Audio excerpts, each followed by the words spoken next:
Hello, how are you today? We're happy today to have a special guest, spiritual alchemist and international speaker, Tilde Guajardo. Thank you for being here in this space with us in Centro Clara Govela. And it's an honor for me to have you here today. How are you today? I'm good, Dora. Thank you for inviting me. I've been looking forward to it. Yes, of course, I know that. I was looking forward to have you here. So as we speak, I'm gonna do some questions so our audience can know you better, okay? When did you begin this journey in the internet and everything? Oh gosh, and on the internet, well, the journey actually uh, began back in 1994. I have to go back all the way to 1994. I think I was like 25, 26 years old, and I had my first spiritual awakening then. And that's when it really started for me, I guess. I had reached a really low point in my life. Was having a lot of traumatic flashbacks from my childhood that had caused me to get to a point where I didn't want to live anymore. And in one instance, I just cried out to God in desperation, and miraculously, I had those flashbacks miraculously taken from me. And since then, I haven't had another flashback ever. So what that did for me is that it just allowed me to see myself in a different light, to have hope, and to see the woman that I wanted to become. And as I started to read books, about how much God loved me, or how to manage my anger better, and things like that, I just started to slowly transform myself into that woman, and then still transforming myself into the woman that I see myself as in the future. But really, it was that combined with what is now called positive psychology practices, Yes. that I implemented into my life, and that helped me really to go from that anger, fear, and shame to faith, hope, and love, right? And so that gave me the passion to teach that to other women, or to help guide them into their own power, the way that I had learned how to transform myself, with God's help, from that hopeless woman into powerful, how to turn pain into power, I guess.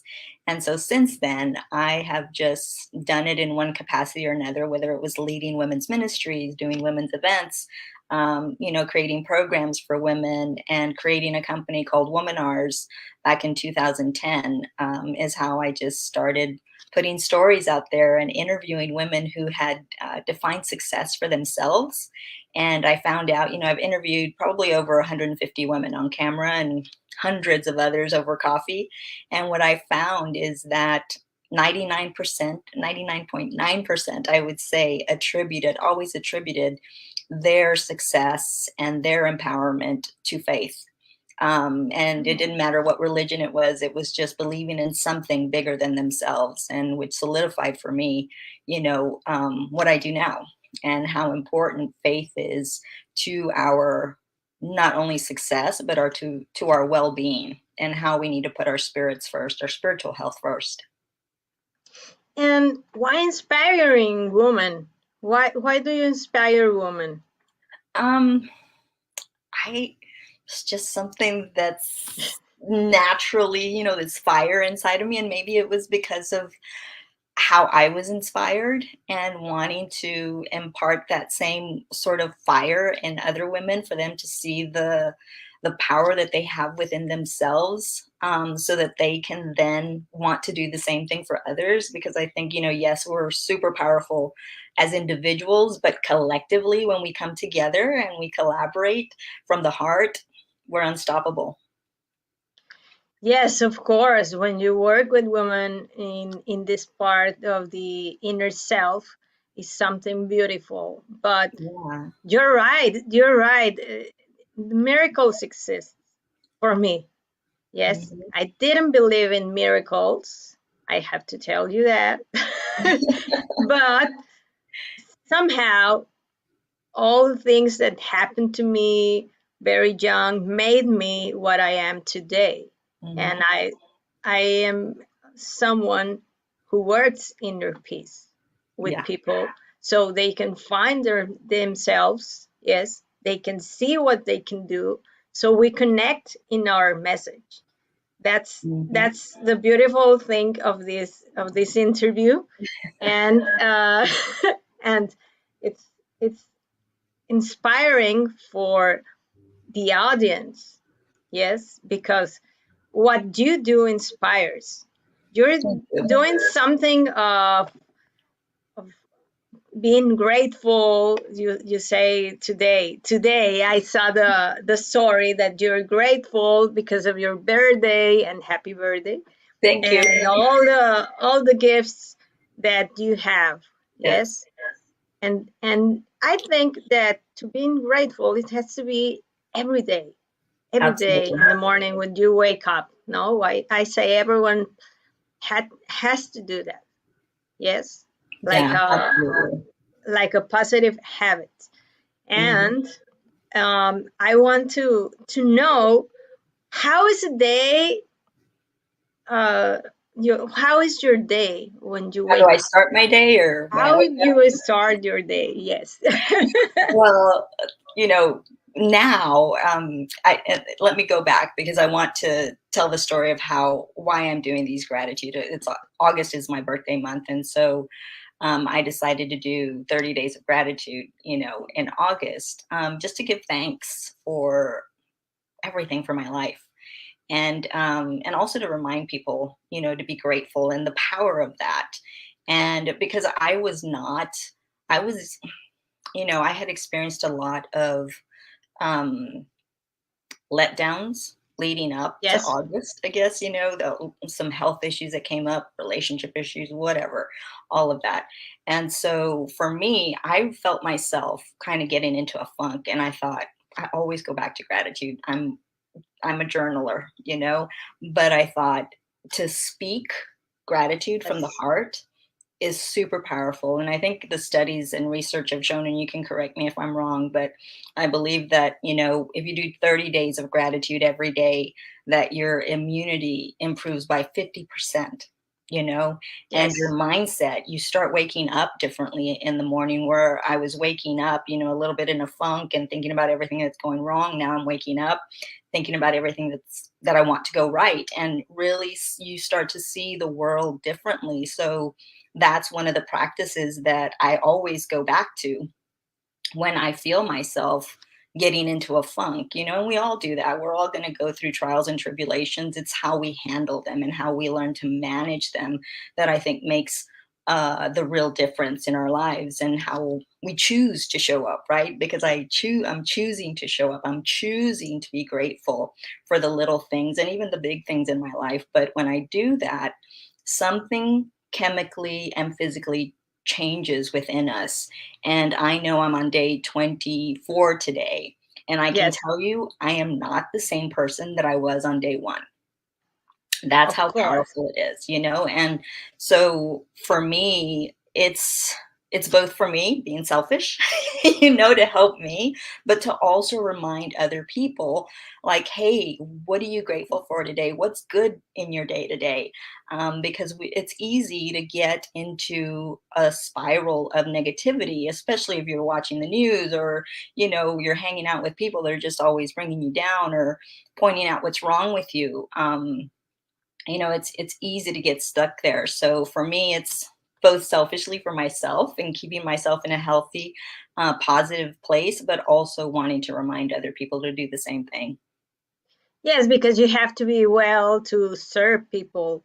If you're not Absolutely. well, you cannot serve people. So you have to be well emotionally and physically, and in your mind too, and in your Right. decisions.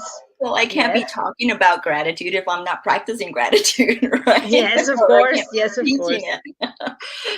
You're teaching. Yeah. You're teaching with all your stories. Yeah. And I really What do you believe in think? leading by example. Yes, what do you think the world needs today with the wars and everything that's happening?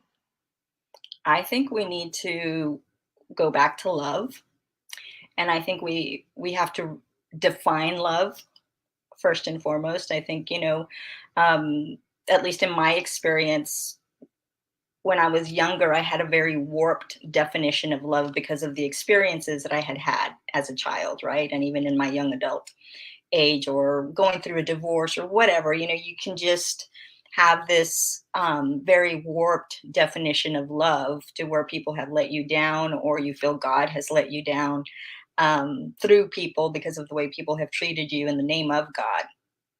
And so for me, it's really not only defining love, but being love. I think we need to learn how to be love, how to speak love, how to emanate love, and not that we're yes, we're meek, and we're peacemakers, but we're also very strong when we stand in love, when we speak love, when we speak truth, and when we speak from a healthy place of love.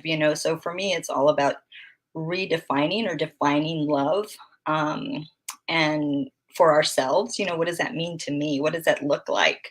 um, and I really think it's going back to that connection with God or source or the divine, whatever it is that you call that, um, something bigger, than yourself, and figuring out, like, who is God to me? And the reason I say that is because I know when I thought God was angry at me, or ashamed of me, or judging me, that's how I showed up in the world. That's how I looked at myself, Yes. and that's how I looked at other people.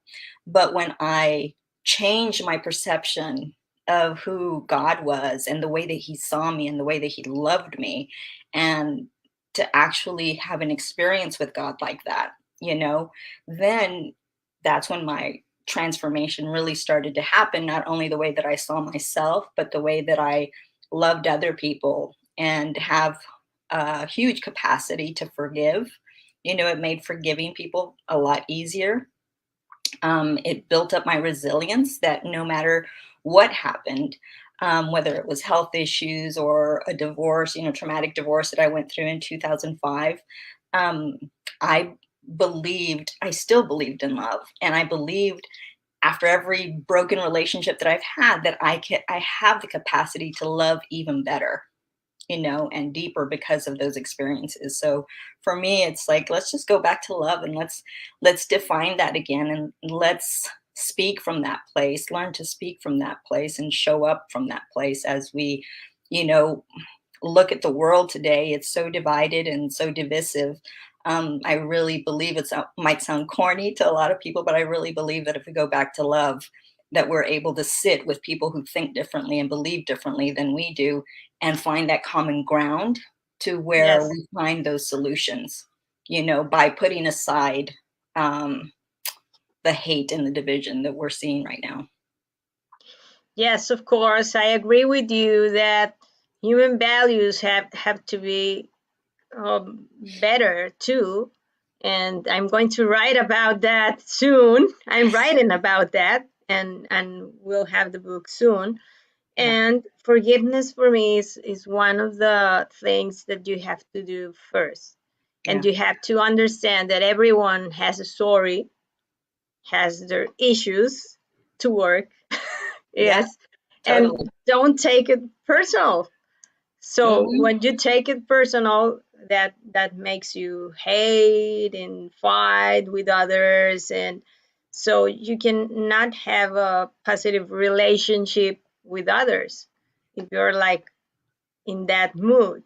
So you Right. have to, yes, so you have to work with love, of course, because love is part of seeing and understanding the story of Hmm. everyone. Yes. Absolutely. Absolutely. And I And think, it's an action. It's an action. When you help others, serve others, it's an action. For me, love is an action. When you help others, it's like giving something of you to others with love. absolutely. Absolutely. And I think for me, as as I've now really focused in on helping people with their spirituality, to deepen their faith, to deepen their belief in themselves, I I think that love, that self love, is so crucial, Yes. because that's where it all starts. You know, that is where you can go to that place, that sacred space, as I call it, and learn how to forgive, others, but also how to forgive yourself. And that for me was probably one of the hardest things for me to learn, is how to forgive myself.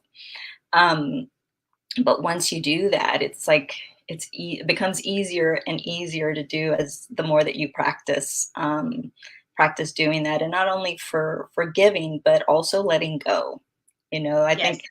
for me, at least, what I teach is that, you know, you yes, you can forgive somebody, but have you let go of it? Because that's where the true power is, when you let go of that trauma or that incident or that experience. You know, you let it go and you thank it, and you embrace the lesson. You embrace it as a lesson that you've learned, so that you can learn, grow, and expand, and, you know, go on to the next experience. Yes, of course. I agree with you. And it's the most difficult thing to do, to forgive yourself. And it's a work, not you have to practice, you have to work with it, and you have to let go. Let go and heal. That's Yeah, what I say to the people that come with me. You have to heal.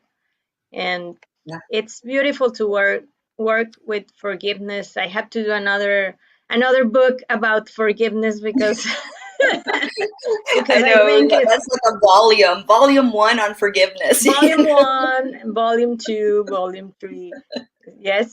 So so that's that's wonderful. That's wonderful.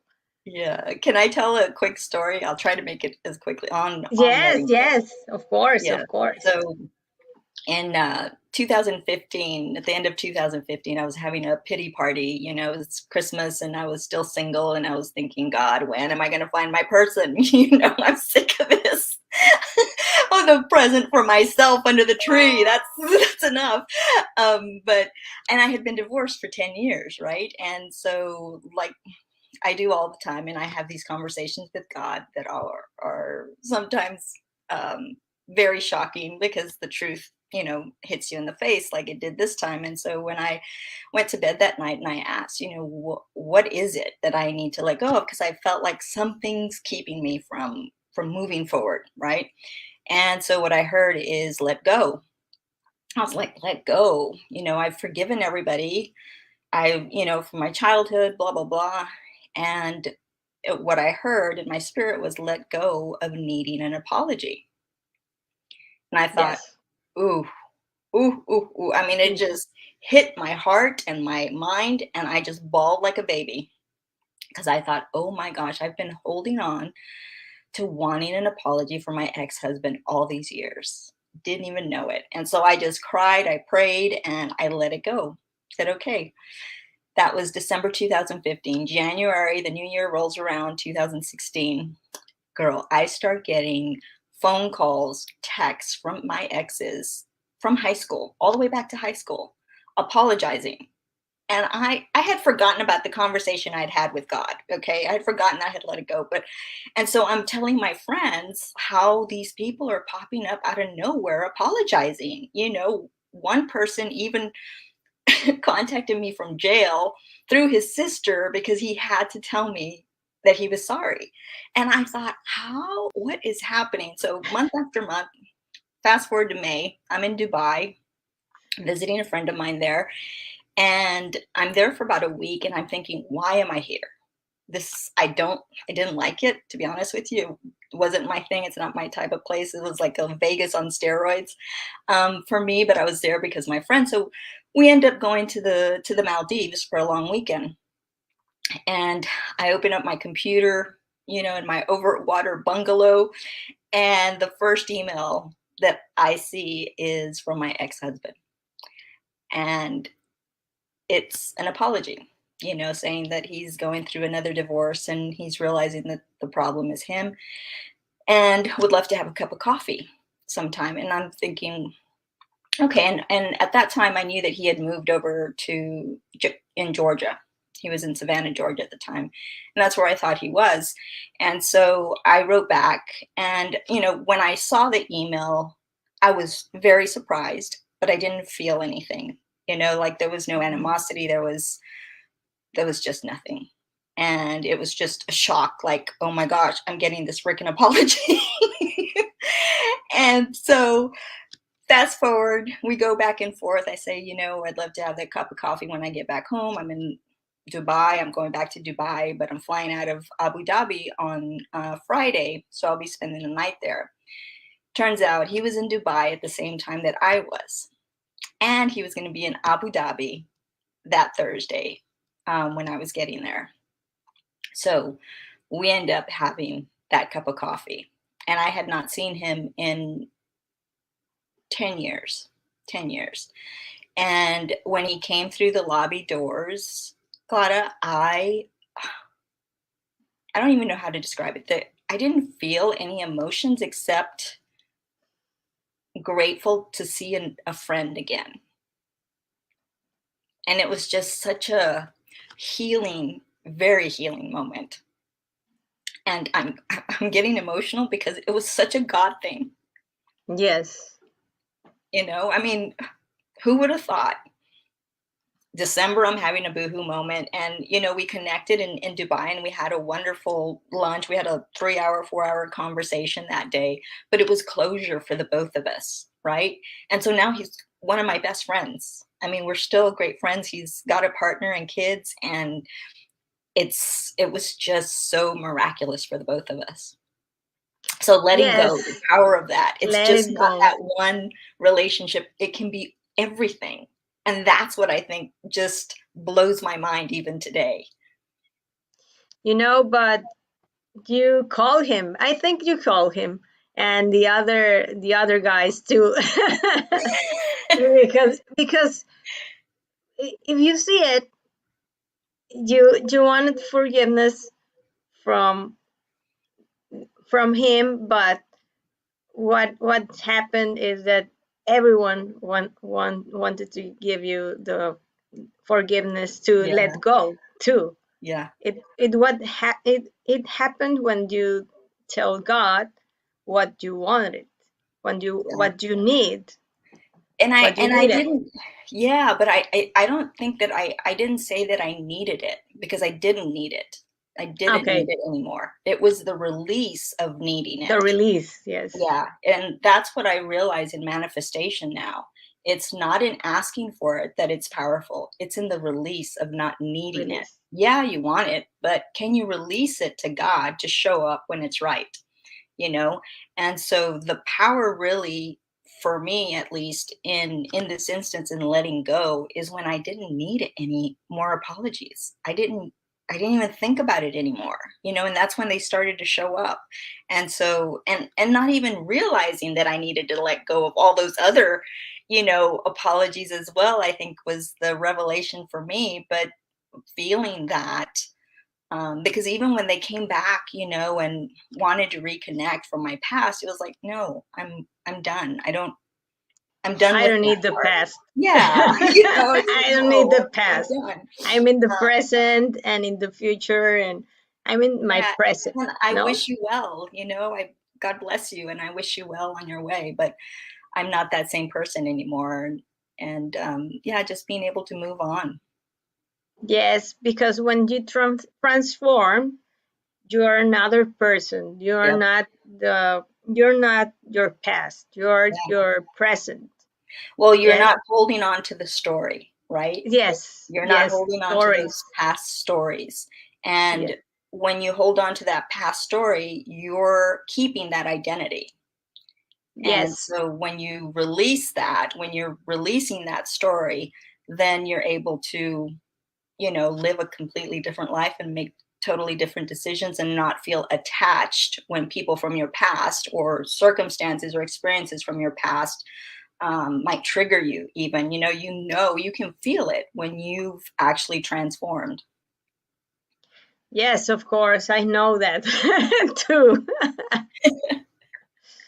So, do you want? to give a last message to our audience today because it was amazing. This interview was amazing. It helped us, me too, to know a lot of things about Tilde. I only uh, saw her on the internet and saw her in WhatsApp, but I didn't have actually a first interview with her. But we will have a lot of interviews. I know that. I know that. I need to interview you. Okay. That's right. That's right. Because we have stories that makes us and transforms us in another being. Yeah. That's right. So You I know, I I love your story today because it makes us have hope, have faith, and that's inspiring. That's inspiring, and you inspire all the people of the world where you go or where they see your stories and everything. thank you. So, do you want to give a message to our audience today? Uh, there's so many things I would love to say. Just know that you're not alone Hmm. ever. There's a lot of people that suffer. And gosh, I'm feeling it like almost the collective. I'm very empathetic. Yes. Um,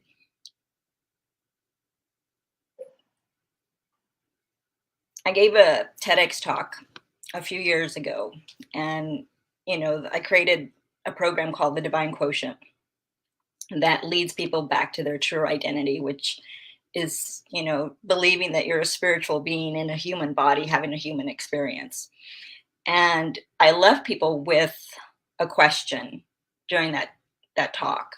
And the question is, with the divine quotient, intelligence quotient, you're asked a bunch of questions, to determine your IQ, that you're asked a bunch of questions to determine your EQ, your emotional intelligence Yes. and things like that. With the divine quotient, I came up with one question. And that is, if what you believe to be true, if your life is a reflection of everything you believe to be true, in what or whom are you placing your faith in? Because that's how you show up. And so the two options really are: you showing up from love, or are you showing up in fear? And your life looks dramatically different when you learn to show up from that place of fear. And not that you're not going to have, or from that place of love. And it's not that you're not going to have fears, but love always overcomes fear, always. And so I leave your audience with that. You know, how are they showing up in the world, and what does their life look like? What does it reflect? Is it love or is it fear right now? The great thing is you can always start to make different choices today.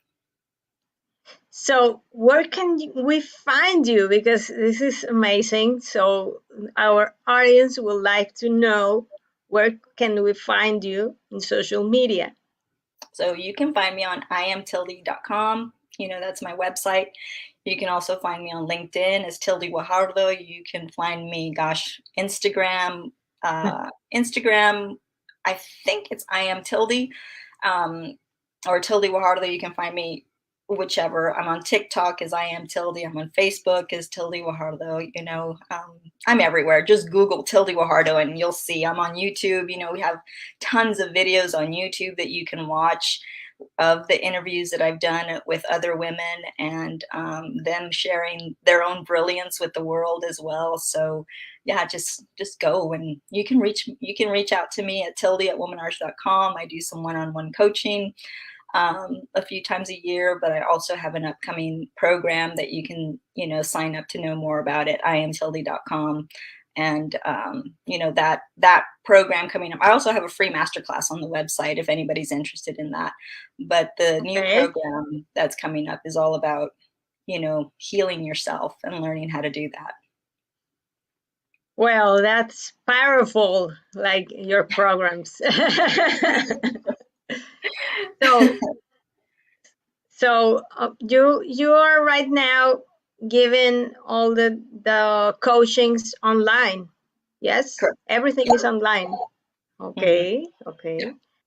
So we're going to see more of Tilde Guajardo here in Centro Clara Govela, and it's a pleasure to have you here.